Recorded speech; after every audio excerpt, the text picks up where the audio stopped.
저는 함께 봉독한 갈라디아서 4장 21절에서 31절까지의 말씀을 가지고 이삭이냐 이스마엘이냐 라는 제목으로 함께 은혜를 나누고자 합니다. 갈라디아서가 기록된 배경은 누누이 우리가 살펴봤듯이 그 당시에 유대주의자들이 갈라디아 교회에 들어와서 잘못된 거짓된 가르침을 베풉니다. 그럼으로써 기독교인인데 그 유대주의자들의 영향을 받아서 할례를 받고 안식일을 지키고 절기들을 준수하면서 음식법을 준행함으로써 하나님의 은혜를 덧입을 수 있다. 그래야만 온전한 성도이자 그리스도인이다 라고 하는 그런 유혹을 받은 겁니다. 이것에 대해서 사도 바울이 오늘 본문에서 딱 한마디로 이것을 표현했습니다. 그것이 율법 아래 있다라는 표현입니다. 그러니까 율법 아래 있다라는 표현은 유대인처럼 살아갈 의무를 갖는다는 말입니다. 왜 유대인처럼 살아가느냐? 그래야만 하나님의 은혜를 덧입을 수 있고, 그래야만 구원받을 수 있고, 그래야만 예수 그리스도의 십자가의 그 은덕을, 성령의 역사를 체험할 수 있다라고 잘못된 가르침을 받았기 때문에 그렇습니다. 그러니까 이제 사도 바울이 율법을 지켜야 된다. 율법이 이런 것이다. 율법이 좋은 것이다. 율법대로 살아야 된다. 이런 말로 갈라디아 성도들이 유혹을 받은 이 상황에서 이제 화가 난 거죠. 그 율법 아래 있다. 율법 아래 들어간다는 것이 진짜 뭔지 알아볼래? 그러면서 21절에서 내게 말하라. 율법 아래에 있고자 하는 자들아, 율법을 듣지 못하였느냐? 라고 말합니다. 그러니까 율법 한번 얘기해 볼까? 이런 투거든요. 그러면서 율법을 듣지 못하였느냐라고 하는 이 표현은 여기서 듣는다란 말이 이해하다라는 말입니다. 그러니까 율법 한번 이해해 볼래? 진짜 내가 가르쳐 줄까? 사도 바울이 율법에 관해서 율법대로 사는 삶이 이런 것이라고 하는 것을 갈라디아 성도들에게 이제 풀어 설명하는 본문이 오늘 우리의 본문인 21절부터 31절의 말씀입니다. 우리가 다시금 율법을 지키지는 않거든요. 그럼에도 불구하고 왜 갈라디아서의 이 내용이 우리에게 설교되어야만 하고 우리가 꼭 들어야만 하는 하나님의 말씀이냐? 이것은 인간의 종교성, 특별히 율법주의적인 그런 태도가 교회 내에, 특히 한국 교회 내에서는 아주 팽배하기 때문에 그렇습니다. 그러니까 어떤 절기들, 교회 행사들, 그것이 부흥회이든 아니면은 수련회이든 어떤 그런 주일 성수라고 하는 것이든 그런 시간을 지키는 것, 뭔가 주처의 문제, 음식법과 같이 술 마시지 않고 담배 피지 않는 것, 혹은 헌금하는 것, 봉사하는 것, 선교하는 것, 전도하는 것, 그런 것들을 다 아울러서 해야 온전한 성도이다. 그 행위들 그 자체에만 어떤 관심을 갖고 초점을 맞추고 강조하는 그런 일들이 많습니다. 그러니까 그런 것들을 하지 않으면 나는 나이롱 신자고 나는 뭔가 부족한 성도처럼 그렇게 느껴질 수 있습니다. 그렇기 때문에 다시금 진짜 복음, 바울이 얘기하고자 했던 정말 주님이 십자가 달려서 우리에게 주신 그 복음의 이야기를 갈라디아서를 통해서 다시 한번 확인하는 것은 우리의 신앙생활이 어떤 그런 때를 벗고 순전해지고 온전한, 정말 주님 앞에서 자유한 기쁨이 있는, 감사가 충만한 그런 믿음으로 다시금 도약하는데 필수적인 것 같습니다. 오늘도 이제 한 세 가지로 우리의 그 율법과 관련된 우리의 신앙의 그런 자유함에 대해서 한번 살펴보기를 원합니다. 첫 번째로 우리는 역사적인 아브라함의 이야기를 통해서 하나님이 우리를 상대하시는 방식이 은혜의 방식, 은혜의 법칙이 있다는 것을 깨달아야만 합니다. 22절에서 사도 바울이 두 아들의 출생에 관해서 이야기합니다. 그런데 여기서 중요한 게 나오죠. 두 아들이 누군지 압니다. 창세기를 읽어보면 이게 이스마엘이고 이삭이라는 걸 알 수 있죠. 그런데 놀랍게 이 본문에서는 이스마엘과 이삭이라는 이름을 지어버립니다. 얘기하지 않아요. 그러니까 구체적인 역사적 인물이 중요한 게 아니라 사도 바울이 여기서 설명하고 싶은 것은 하나님의 원칙이라는 거예요. 이 역사를, 구원을, 하나님의 인도하심을, 하나님이 인간을 다루시는 방식의 기본적인 법칙이 있다. 그게 뭐냐? 은혜라는 겁니다. 사도 바울의 관심사는 여기에 있습니다. 어떻게 하나님이 인간을 상대하고 만나는지 한번 들어볼래? 그러면서 여종에게는 육체를 따라서 낳았다는 표현을 씁니다. 그런데 자유인의 신부인인 이 여자에게는 이 사라를 얘기하는 것이었죠. 약속을 통해서 태어났다는 거예요. 이 두 개가 출생의 방식이 다릅니다. 그러니까 신분, 이스마엘과 이삭의 신분을 얘기하고 싶은 게 아니라 출생의 방식인데, 하나는 그 자연적인 육체를 따라서 난 것이고 하나는 약속을 따라 났다고 말합니다. 우리가 창세기 얘기로 거슬러 올라가면 아브라함이 부르심 받았을 때 75세였고 사라가 65세였습니다. 창세기 16장 2절에 보면 사레가 아브라함에게 이르되 그러니까 여호와께서 내 출산을 허락하지 아니하셨으니 원하건대 내 여종에게 들어가라. 내가 혹 그런 말미암아 자녀를 얻을까 하노라 하며 아브라함이 사레의 말을 들으니라, 이렇게 되어 있습니다. 자, 아브라함이 이때에도 그래도 자식을 낳을 수 있는 능력이 있었던 거죠. 그래서 사레의 말에 순종하여서 여종 하갈을 취해서 자연적인 방식으로 아들을 낳았는데 그게 이스마엘입니다. 아브라함에게 이스마엘은 어떤 존재였을까요? 자기가 힘으로 낳은 거예요. 아, 나 살아있구나. 나 이렇게 할 수 있어. 그런 능력이 있는 겁니다. 그래서 그 젊은 여종을 통해서 아들을 낳았습니다. 그 이스마엘을 볼 때마다 좋은 거예요. 기쁨이 있습니다.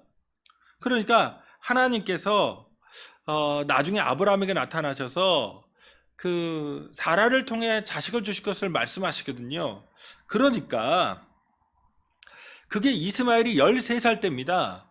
유대인의 성인 남성이 되는 것, 성인식이 12살이거든요. 그러니까 이스마엘은 성인이에요. 얘는 이제 애도 낳을 수 있어요. 결혼도 할 수 있습니다. 그러니까 결혼할 아들이 있어요. 이제 장성한 아들이 있는데 하나님이 새로운 아들 주겠다고 하니까 아브라함이 17장에서 18절에서 이스마엘이나 하나님 앞에 살기를 원하나이다. 다른 아들 필요 없어요. 지금 있는 것으로 충분합니다. 걔를 보는 것도 즐거워요. 왜냐하면 자기가 이룩한 아들이거든요. 그런데 19절에서 하나님의 뜻은 이겁니다. 하나님이 이르시되 아니라 내 아내 사라가 내게 아들을 낳으리니 너는 그 이름을 이삭이라 하라. 내가 그와 내 언약을 세우리니 그의 후손에게 영원한 언약이 되리라. 여기서 하나님이 아브라함이 잘못 생각했다. 그러면서 이삭이라는 아들의 이름도 알려주십니다. 그러면서 21절에서 내 언약은 내가 내년 이 시기에 사라가 네게 낳을 이삭과 세우리라. 영원한 언약은 이삭과 세우시는 것이지 약속의 자손과 세우시지 육체대로 낳은 이스마엘과 세우지 않는다는 겁니다. 다시금 사도 바울이 여기서 얘기하는 것은 사회적 신분의 문제가 아니라 태어난 방식의 문제입니다. 육체적 방법으로 낳았다는 거예요. 그런데 이 16장에서 아브라함이 하갈을 취하는 장면이 믿음이 있어서 취한 게 아니거든요. 오히려 믿음이 없어요. 근데 이것을 사도 바울이 왜 갈라디아서에서 얘기하냐? 오히려 기독교인들이 하나님을 더 잘 믿어보겠다고, 그게 더 좋은 믿음인 줄 알고 율법도 지키고 할례도 행하고 음식도 가려 먹고 절기도 지키면서 그렇게 많은 종교적인 그런 절차들을, 관습들을, 전통들을 만들어낸 겁니다. 그래 있어 보이잖아요. 또 그것을 하면 내가 그거를 준수했으니까, 내가 그렇게 했으니까 내가 믿음이 있는 것 같고 하나님과 친한 것 같은 그런 느낌도 받습니다. 심리학적으로. 그런데 더 놀라운 표현은 사도 바울은 이건 믿음이 아니라는 거예요. 오히려 육체대로 낳은 방식이고, 이스마엘을 아브라함이 낳은 것은 불신앙 때문에 낳은 겁니다. 하나님의 사랑을 못 믿는 거예요. 그런 것 없이도 하나님이 십자가 위에서 그 아들을 내어주시는 사랑으로 우리를 사랑하신다는 것을 잘 못 믿어요. 내가 하나님을 믿는 그 믿음을 증명하고 싶어요. 하나님은 시키지 않았는데. 그러니까 사도 바울이 아주 날카롭게 지적한 것은 그 율법 지키는 신앙이 되게 열심이고 좋아 보이지만 오히려 그것은 하나님을 온전히 믿지 못해서 생긴 불신앙의 부산물이라는 겁니다. 오히려 사라에게 경수도 다 끊어져서 생명력을 잃어버린 그 사라를 통해서 하나님은 초자연적인 방법으로 그 약속을 따라서 이삭을 낳게 하십니다. 자, 인간이 내가 할 수 있는 그런 능력으로 자식을 낳고 종교를 행하고 그런 방식으로 하나님 만나지 않는다는 얘기입니다. 하나님은 초자연적인 은혜로 하나님의 하나님 되심입니다. 예수 그리스도께서 십자가에서 죽으시고 부활하심으로 우리가 구원받았다고 얘기합니다. 하나님이 다 하시는 겁니다. 하나님이 모든 것을 다 주관하시는 겁니다. 하나님이 다 이끄시는 겁니다.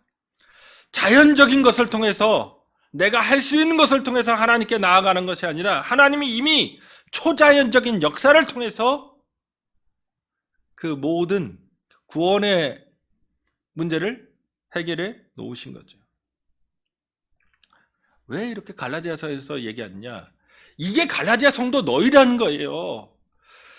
유대인이 아니어서 구원받지 못하고 율법도 없고 생명도 없고 은혜도 없고 약속도 없었는데 예수께서 이 땅에 오셔서 십자가에서 죽으심으로 말미암아 초자연적으로 정말 기적적으로 니네가 하나님의 자녀 되었다는 겁니다. 이게 중요합니다. 오늘 우리가 한국인으로서 기독교인 되었습니다. 우리가 예수 믿는 사람이 되었습니다. 우리에게 중요한 게 뭘까요? 우리 유대인 같은 그런 혈통도, 유대인의 전통도, 유대인의 의식도 우린 잘 모릅니다. 아주 낯섭니다. 그런데 놀랍게 우리 하나님께서 이 민족을 불쌍히 여기셔서 그냥 은혜로 믿음으로 구원받을 수 있게 만들어 주셨다는 겁니다. 그거면 충분합니다. 근데 더 재밌는 게 있죠. 더 놀라운 것. 우리가 하나님의 기적의 산물이라는 겁니다. 그렇게 하나님의 기적이에요. 하나님의 무한한 은혜입니다. 어떻게 우리와 같은 지구 반대편에 있는 사람들이 예수 믿는 사람 되었을까요? 하나님의 기적입니다. 그러기에 우리가 뭔가 율법을 행하고 뭔가 많은 절기를 행하고 많은 것을 행해야 하나님은 기뻐하시는 게 아닙니다. 있는 그대로 하나님이 우리를 선택하시고 약속의 존재들로 우리를 만들어 주셨습니다. 둘째로 이 하갈과 사라 이 두 여인은 두 언약과 두 도시에 대한 상징, 두 가지 믿음의 형태에 대한 상징입니다. 아브라함의 두 아들의 출생에 관해서 사도 바울이 얘기하면서 24절에서 그런데 이것은 비유니라고 얘기합니다. 이 비유라는 말이 알레고리라는 단어입니다. 이 알레고리는 뭐냐면 어떤 현상 이면의 영적인 진리, 그러니까 그 육체적으로 우리가 보고 들을 수 있는 그 현상 이면에 더 고차원적인 진짜의 어떤 현상, 진짜 참이 존재한다는 거예요. 그러니까 예를 들어 실체가 있으면 드러난 현상은 그림자입니다. 그 그림자만 보면 어둡죠. 그리고 어렴풋해요. 그런데 그 이면에 진짜 실체가 또렷하게 존재한다는 얘기입니다. 사도 바울은 이 하갈과 사라가 그 실체를 갖고 있다는 얘기예요. 그러면서 24절에 보면 신의 산 언약인데 이게 하갈이 종의 자녀를 낳았다는 거예요. 그 신의 산은 잘 아는 대로 모세 율법이죠. 모세의 율법이 그 자식 영향을 미쳐서 뭔가 어떤 사람들을 낳았는데 그게 종입니다. 그것은 하갈의 후손들이라는 거예요. 자, 시내산 율법은 종을 낳았는데 그것은 하갈의 후손들이고 이 율법 아래서 종 노릇하는 사람들이라고 얘기합니다.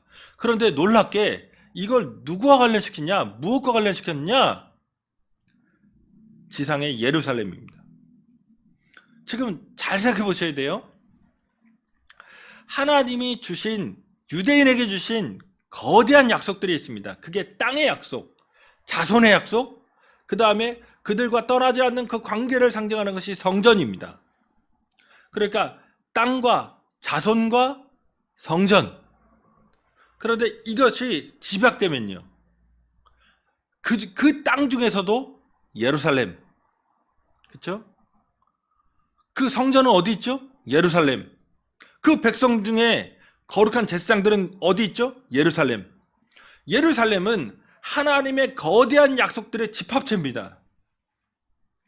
그래서 유대인들이 갈라디아 지방에 와서도 율법 지키라고 말했는데 결국에는 예루살렘에서 제사장들이 집행하고 가르쳤던 그 율법, 유대인들이 예루살렘 안에서 예배드렸던 그런 삶의 모습을 지켜야만 구원받을 수 있다는 거예요. 예루살렘은 그만큼 중요했습니다. 그런데 사도 바울은 완전히 붕괴시킵니다. 도시로서의 예루살렘, 이거는 시내산과 관련된 건데 하갈 여종과 관련된 거고, 그건 하갈의 자손들이니까 이스마엘이고, 하나님의 은혜의 원칙을 따른 것이 아니라 인간의 자기의 능력으로 믿고 있는 것이다. 그 당시의 사람들은 예루살렘을 신성시했습니다. 심지어 그 이후에 잘못된 생각을 했던 기독교인들마저도 예루살렘을 신성시했습니다. 심지어 오늘날에도 잘못된 가르침으로 예루살렘을 성지순례하면서 신성시할 때가 있습니다. 그런데 사도 바울은 완전히 그것을 붕괴시킵니다. 거기는 노예들이 있는 것이고, 그 예루살렘은 율법의 그 여종의 자식 이교도적인 거란 거예요. 우리가 믿는 종교가 아닙니다. 26절에서 사도 바울은 그러면서 이 지상의 예루살렘이 아니라 실체, 그 그림자가 아니라 실체를 봐라, 천상의 예루살렘이 있다고 말합니다. 로마서와 갈라디아서 그리고 신약 전체가 얘기하는 것은, 왜 이런 얘기하느냐, 지금 갈라디아 성도들이 쫄았거든요. 육체대로 유대인들을 보면서 그 예루살렘에서, 그 거대한 성전 안에서 그런 의식과 전통과 문화와 율법의 할례 뭐 이런 것들에 쫄았거든요. 그럴 필요 없다는 겁니다. 신약 성서가 얘기한 것은 우리가 참 이스라엘이고 참 아브라함의 자손이고 참 하나님이 약속된 후손이라는 겁니다. 기독교의 핵심은 뭐냐면 육체대로의 유대인이 이스라엘이 아니에요. 우리가 새 이스라엘이라는 겁니다. 뉴 이스라엘이에요. 이게 기독교인의 정체성입니다. 그래 자꾸 교회 안에서 잘못된 가르침들이 난무합니다. 1948년에 이스라엘이 독립한 것이 무슨 구원사에서 엄청난 사건인 것처럼, 그것이 뭐 다윗 왕조의 회복인 것처럼, 이거 잘못된 신학입니다. 그러면서 뭐 예루살렘을 신성시하고 하나님이 거기에, 예수님의 재림이 거기에서 이루어질 것이라고 가르치는 것도 잘못된 겁니다. 기독교의 핵심 가르침은 우리가 참 이스라엘이라는 겁니다. 유대교가 아니라 거긴 구원이 없습니다. 유대인은 구원이 없습니다. 오직 예수를 믿어야만 유대인에게도 구원이 존재하는 것. 유대인도 예수 믿어야만 합니다. 최근에 BTJ 열방센터 문제가 이제 한국 사회를 또 들끓게 합니다. 저도 분노하죠. 그러면 이제 BTJ가 뭘까요? 제가 저번 주에 BTS 예화를 들었는데 오늘은 BTJ입니다. BTJ가 뭘까요? Back to Jerusalem입니다. 예루살렘으로 돌아가자. 이 Back to Jerusalem 무브먼트, 그러니까 Back to 예루살렘 운동이라고 하는 거죠. 이게 그 인터컵의 기본 논리입니다. 핵심은 이 사람들이 갖고 있는 것은 구호가 있어요. 우리가 주님의 재림을 앞당기자는 겁니다. 이게 비신학적이거든요. 예수님도 언제 그 오실지 모르고 그 하나님 나라가 이루어질 건지 모른다고 했는데 이 사람들은 놀랍게 대담하게 우리가 주님의 재림을 앞당기자. 그 앞당기는 방식이 뭘까요? Back to Jerusalem. 예루살렘까지. 그러니까 아시아 대륙에 복음이 이렇게 서진하니까 역으로 이제 동쪽에서 우리가 동쪽이니까 서쪽으로 예루살렘까지 가면 주님이 오신다. 우리가 그걸 빨리 앞당기자. 그래서 중동성교에 이제 목을 맵니다. 이 사람들이 제가 이거를 이제 설명드리면 아주 간단해요. 마태복음 24장 14절에 복음이 온 세상에 전파되면 끝이 온다는 말씀을 하십니다. 예수님이. 그러면 자, 이 논리대로 하면 복음이 온 세상인데 지금 가장 비기독교화된 것이 어디냐? 중동과 예루살렘이다. 예루살렘까지, 그러니까 그 회교 지역을 뚫고 예루살렘까지 복음이 전파되면 땅끝까지 간 거죠. 온다. 이런 논리예요. 그런데 마태복음 24장 14절에서 이게 맞는 것이냐? 자, 복음이 그 온 세상인데 이 온 세상이라는 표현은 그 사도행전이나 골로새서 이런 거에 그 당시에 사람들이 갖고 있는 그런 언어 개념으로는 많은 지역이란 말이에요. 많은 지역. 그 제가 중국 드라마 보는데 탄샤, 천하죠. 우리는 천하라는 표현을 쓰지만 중국 애들이 갖고 있는 개념은 이 온 세상, 세상이란 개념은 장산입니다. 강산이에요. 강산, 강과 산. 그러니까 그 문화권에서 갖고 있는 세계에 대한 이해가 있죠. 그 언어에 녹아 있어요. 그러면 이 온 땅이라는 개념은 많은 지역이란 개념이에요. 거기다가 결정적인 건 끝이 온다고 했습니다. 24장 14절에. 그러면 그게 예수님의 재림이냐? 아닙니다. 이게 마태복음 24장에서 이 앞부분은 예루살렘 성전 멸망에 대한 예언입니다. 그러니까 끝이 온다는 얘기는 성전이 붕괴한다는 얘기. 오히려 역설적이죠. 하나님은 성전을 붕괴시키는 분입니다. 예수는 성전을 붕괴시키고 그 종교, 그 엄청난 예배, 그 제사장단, 번제단 뭐 이런 거 다 하나님이 부순 겁니다. 그게 기독교가 아니라는 거예요. 육신적 유대인에게 묶여서 최근에는 이스라엘을 위해서 기도하는 모임들이 각 교회들마다 나타납니다. 만약 사도 바울이 들었으면 아마 피토하고 죽었을 겁니다. 그게 아니라고 그렇게 돌 맞아가면서 정말 온전한 예수 그리스도의 복음을 전했는데 2000년이 지난 한국의 수도인 그 서울에 그런 교회들이 생겨나고 있고 이런 BTJ 예루살렘을 향해서 복음을 전파하면 주님이 온다는 거짓된 신학, 잘못된 신학을 퍼뜨리면서 사람들의 생명과 예수의 영광을 가리우는 일을 하는 사람들이 수천 명이라는 것. 만약 바울이 그 당시에 이거 들었으면, 정말 이거 알게 됐으면 어떤 마음일까요? 우리는 주님의 재림을 앞당길 수 없습니다. 주님이 하십니다. 주님이 계획하신 대로 오실 겁니다. 아버지만 아시기에 아버지가 정하신 때에 그 아들을 보내셨듯이 또 그와 같이 일하실 겁니다. 27절에 사도 바울이 이사야 54장 1절을 인용합니다. 잉태하지 못하며 출산하지 못한 너는 노래할지어다. 산고를 겪지 못한 너는 외쳐 노래할자다. 이는 홀로 된 여인의 자식이 남편 있는 자의 자식보다 많음이라 여호와께서 말씀하셨느니라. 이게 되게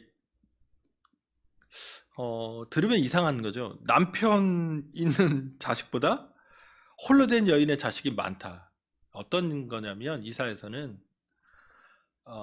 어머니 예루살렘이라는 개념을 씁니다.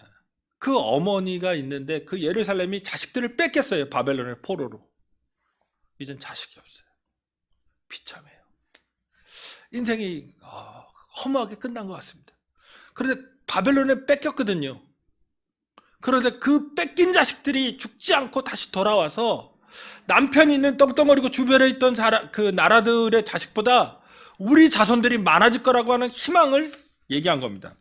이 얘기를 왜 바울이 인용할까요? 지금 유대인들이 넘쳐나요. 지금 저번에도 말씀드렸죠.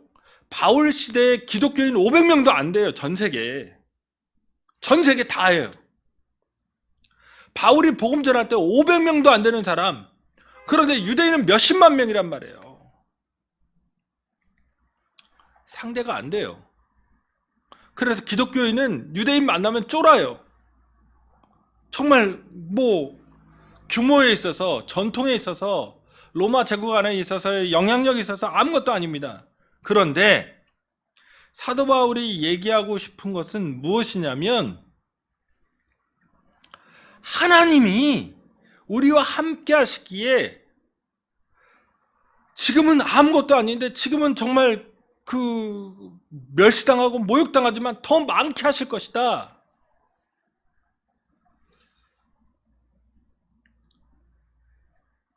약속된 자녀에게 풍성한 미래를 하나님이 주실 것이라는 겁니다. 실제가 그렇잖아요. 지금 유대교인보다 기독교인이 훨씬 많은 세상에 우리는 삽니다. 이게 하나님의 은혜의 역사라는 겁니다. 육신과 혈통에 의해서 인간의 노력과 인간의 제도적인 그런 면에 의해서 복음이 입증되거나 확정되거나 드러나는 게 아닙니다. 하나님이 하십니다. 하나님이 기적적인 역사를 통해서 일을 이루신 겁니다. 다시금 율법적인 행위로 내가 뭔가 체계적으로 하나님께 나아간다 라고 하는 것이 심리적인 안정감은 있지만 그것이 실제 하나님이 원하시는 것인가 점검하셔야 됩니다. 하나님은 우리 있는 그대로 우리를 아시고 사랑하십니다. 그리고 우리에게 구원의 은혜를 값없이 베풀어 주십니다. 그럼 셋째, 그러면 이런 아브라함의 두 아들 이야기가 우리의 삶에 어떻게 적용될 수 있을까를 살펴보는 겁니다. 간단하게 말씀드리면 바울이 얘기한 건 이겁니다. 율법대로 그렇게 열심히 성실하게 많은 그 규정들을 준행하고 사는 것, 그거는 율법의 아래에 있는 것이고 그거는 종의 노릇하는 것이고 그건 하나님이 원하지 않는 것이고 그런 육체대로인 방식이기 때문에 하나님과 상관이 없다는 겁니다. 오히려 하나님의 자녀된 것은 아브라함, 사라, 이삭의 전통, 그 이삭의 전통에 있다는 거예요. 약속된 자녀의 전통에 있다는 겁니다. 이삭과 기독교인은 공통된 기반을 갖고 있다는 거예요. 약속된 후손이라고 일컬었던 유일한 이삭과 기독교인은 공통된 존재의 기반이 있습니다. 그게 둘 다 4장 28절에서 얘기하는 형제들아 너희는 이삭과 같이 약속의 자녀라는 겁니다. 하나님이 약속하신 거예요. 기적으로 낳으신 겁니다. 우리의 신앙 자체가 기적이에요. 그런데 29절에서 사도 바울이 그러나 그때 육체를 따라 난 자가 성령을 따라 난 자를 박해한 것 같이 이제도 그러하도다. 이게 창세기 21장의 사건을 얘기하는 겁니다. 이스마엘이 14살 위입니다. 이삭보다 14살 위니까 압도적으로 나이가 많죠. 이삭이 젖대던 그 잔치에서, 그러니까 젖대는 나이가 한 3살 정도 된 걸로 봅니다. 3, 4살. 그러면 이스마엘 나이가 17, 18이에요. 그런데 걔가 이삭을 갖고 희롱합니다. 다리 걸고 놀리고 머리끄댕이 잡아당기고 쓰러뜨리면서 막 조롱해요. 아니, 어린애거든요. 아무것도 모르거든요. 그리고 힘도 없어요. 그러니까 그 이삭의 잔칫날 이스마엘이 그 애를 막 괴롭히면서 웃고 있어요. 그러니까 그 어머니 사라가 보고 있다가 천불이 났죠. 박해한 겁니다. 핍박했어요. 그런데 사도 바울이 볼 때 오늘날도 같다는 거예요. 기독교인 별로 없어요. 인구도. 기독교인 별거 아닌 것 같아요. 의식도 별로 없어요. 기도처도 없어요. 대단한 거 없어요. 그런데